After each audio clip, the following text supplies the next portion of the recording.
தமிழகத்தில் எல்லாமே விளம்பரமாக இருந்து கொண்டிருக்கிறது. பாரதிய ஜனதா கட்சி அதிமுக கூட்டணியை பார்த்து என்ன சொல்கிறார்கள் என்றால், அழுத்தத்தினால் கூட்டணி ஏற்படுத்தப்படுகிறது என்று சொல்கிறார். அண்ணன் சேகர்பாபு நேற்று சொல்றாரு, எல்லா பல்கலைக்கழகங்களும் சேர்ந்து முதலமைச்சருக்கு பாராட்டு விழா நடத்தியதான். பல்கலைக்கழகங்களும் கல்லூரிகளும் கட்டாயப்படுத்தப்பட்டன. தெலுங்கானால ஆளுநராக இருக்கும்போது 14 பல்கலைக்கழகங்களில் துணைவேந்தர்களை நியமிப்பதற்கு துணைவேந்தர்களுக்கு கல்லூரியில் என்ன நடக்க வேண்டும் என்று தான் நாங்கள் குறிப்பு கொடுத்தோமே தவிர பாராட்டு விழாக்களை ஏற்றுக்கொள்வதில்லை. எதற்கு பாராட்டு விழா? இன்னைக்கு எல்லா கல்லூரிகளும் பல்கலைக்கழகங்களும் கட்டாயப்படுத்தி பாராட்டு விழா நடத்த சொல்கிறீர்கள். அப்படி என்றால் பல்கலைக்கழகங்கள் தலைமை கழகங்களாக மாறாது என்று என்ன நிச்சயம்? ஏற்கனவே உங்கள் கூட்டணி கட்சியும் சரி, உங்கள் கட்சி திராவிட கட்சியை சார்ந்து திராவிட இயக்கத்தை சார்ந்த செயலாளர் ஒருவர் பல்கலைக்கழகத்தின் துணைவேந்தரான கதையெல்லாம் தமிழகத்தில் இருக்கிறது.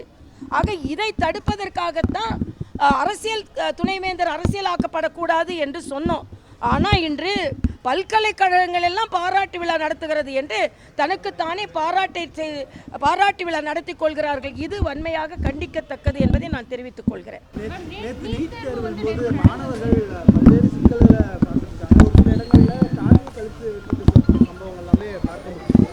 இல்லை, இதில் நீட் தேர்வுக்கு பல இடங்களில் இது எந்த விதத்திலும் காப்பி அடித்து அதன் மூலம் நன்றாக படிக்க மாணவர்களின் சீட்டுகள் தவறான நடவடிக்கைகள் உள்ளவர்கள் மூலம் பறிப்போய்விடக்கூடாது என்ற எண்ணத்தில் ஏற்படுத்தப்பட்டது. ஆனால் மாணவர்கள் இப்படி உதாசீனப்படுத்தப்படக்கூடாது, துன்புறுத்தப்படக்கூடாது என்ற எண்ணம் எனக்கும் இருக்கிறது. இதில் யார் தவறு செய்கிறார்கள் என்றால், இங்கே உள்ள அதிகாரிகள், அந்த பரீட்சையை நடத்துவதற்காக நியமிக்கப்பட்ட அதிகாரிகள் தவறு செய்கிறார்கள். வேண்டுமென்றே ஒரு உயர்ந்த பரீட்சையை இப்படிப்பட்ட சில நடவடிக்கைகளின் மூலம் அதன் புனிதத்தன்மையை கெடுக்க வேண்டும் என்பதற்காகவே சில பேர் இப்படி நடந்து கொள்கிறார்கள். ஆக இது தடுக்கப்பட வேண்டும். ஏற்கனவே மாணவர்களுக்கு அறிவுறுத்தாகிவிட்டது. அவங்க அறிவுறுத்தலின் பேரில் தான் அவர்கள் வருகிறார்கள். அவர்களை இப்படி உதாசீனப்படுத்துவது, துன்புறுத்துவது கூடாது. அதற்கான அதிகாரிகள் தண்டிக்கப்பட வேண்டும். உடனே நீட் தேர்வே குறை என்று சொல்ல முடியாது. அது மட்டுமல்ல, நீட் தேர்வில் மாணவர்கள் தவறான முடிவை எடுத்துவிடக்கூடாது, இலகுவாக இருந்தது என்று பல மாணவர்கள் சொல்லி இருக்கிறார்கள். ஒரு முறை வாய்ப்பில்லை என்றால் கூட 2 முறை உங்களுக்கு வாய்ப்பு கிடைப்பதற்கு வாய்ப்பு இருக்கிறது.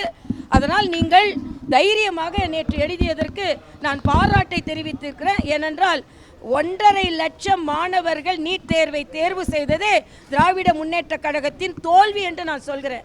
5வது முறை திமுக ஆட்சிக்கு வந்த பின்பு அவர்கள் நீட்டை எடுக்கிறார்கள். அதனால் நீட் மீது தவறில்லை.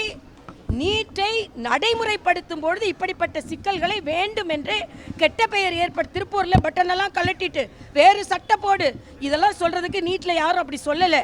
அதனால் இது தவறு. அதை அப்படி செய்த அதிகாரிகள், பார்வையாளர்கள் தண்டிக்கப்பட வேண்டும் என்பது எனது கருத்து. இல்லை, அதாவது இது ஒரு கருத்து சொன்னால் அதை வேண்டுமென்றே நடைமுறைப்படுத்துகிறோம் என்று சொல்லிவிட்டு தவறான நடைமுறையை ஏற்படுத்தி நீட்டுக்கே தவறான எண்ணத்தை கொண்டு வருகிறார்கள் என்பது எனது கருத்து.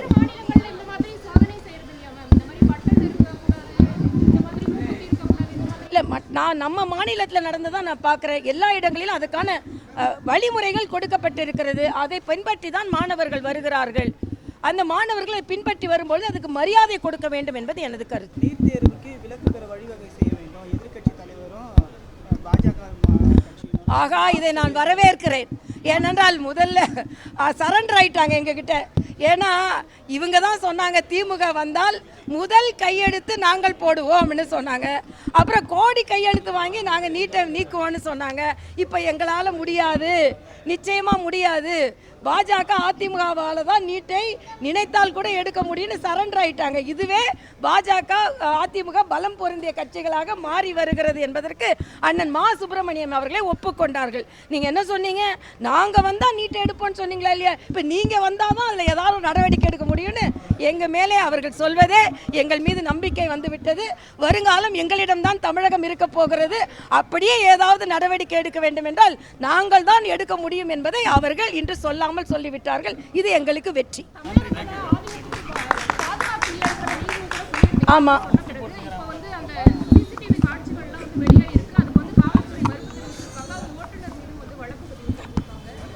அதாவது ஓட்டுநர் மீது வழக்கா இல்லைன்னா அவரை துரத்துனவங்க மீது வழக்கா? அவர் தெளிவாக சொல்கிறாரு, துரத்துறாங்க கொஞ்சம் பேர், அதனால தான் ஓட்டுநர் வேகமாக ஓட்டுனாருன்னு. காவல்துறை எப்படி செயலாற்றி கொண்டிருக்கிறது என்று நமக்கு தான் தெரியும். காவல்துறையோட சிசிடிவி எப்படி இருக்குது, நம்ம இங்கே ஆம்ஸ்ட்ராங் கொலை வழக்கில் எந்த மாதிரி நடந்து கொண்டு இருக்கிறது. அதனால் சிசிடிவி கேமரா வச்சு மட்டுமே இவர்கள் துணை கொண்டு இவர்கள் இது குற்றங்களை நிரூபிக்க முடியாது. ஆதீனம் சொல்கிறார் அவருக்கு கொலை குற்றம் அவர் மேலே சுமத்தப்பட்டது, அவரை கொலை செய்வதற்கு முயற்சி செய்தார்கள் என்று சொல்கிறார். அவர் சில அடையாளங்களையும் சொல்கிறார். முதலில் அதை கண்டுபிடிங்கள் என்று நான் சொல்கிறேன். ஆக அவர் மட்டுமல்ல, இன்னைக்கு தமிழகத்தில் யாருக்குமே பாதுகாப்பில்லை. பள்ளி குழந்தைகளுக்கு பாதுகாப்பில்லை, பெண்களுக்கு பாதுகாப்பில்லை.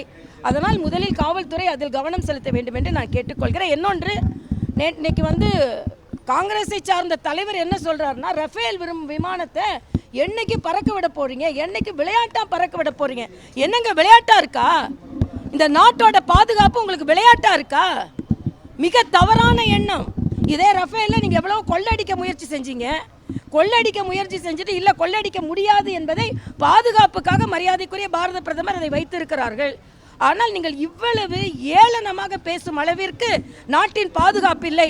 முதலில் அவரின் பேச்சை காங்கிரஸ் தலைவர் சோனியா காந்தி கண்டிக்க வேண்டும், கார்கே கண்டிக்க வேண்டும், ராகுல் காந்தி கண்டிக்க வேண்டும், எல்லாவற்றிற்கு மேலாக தமிழக முதலமைச்சர் கண்டிக்க வேணும். இந்த நாட்டின் பாதுகாப்பை கேலிக்குறியாக்குகிறீர்களா? நாங்கள் ரொம்ப பலமான கூட்டணியில் இருக்கிறோம் என்று சொல்கிறீர்கள் அல்லவா? இதே பாரதிய ஜனதா கட்சி யாராவது சொல்லியிருந்தா உடனே முதல்வர் இங்கிருந்து உத்தரப்பிரதேசம் வரைக்கும் எழுதுவார். ஆனால் இன்று உங்கள் கூட்டணியை சார்ந்தவர் இந்த நாட்டின் பாதுகாப்பை கேலியும் கிண்டலுமாக்கி இருக்கிறார். இதற்கு முதல்வர் என்ன பதில் சொல்கிறார் என்று கேட்கிறேன். ஏன் இதை கேட்கிறேன்னா, முதல்வர் எப்பவுமே தமிழ்நாட்டை பார்க்க மாட்டார். உத்தரப்பிரதேசத்தில் என்ன நடக்கு, மத்திய பிரதேசத்தில் என்ன நடக்கு, மகாராஷ்டிரில் என்ன நடக்குன்னு கேட்பார். அப்போ உத்தரப்பிரதேசத்தில் ஒருத்தர் பேசியிருக்கிறார், அதுக்கு பதில் சொல்லட்டும். நன்றி.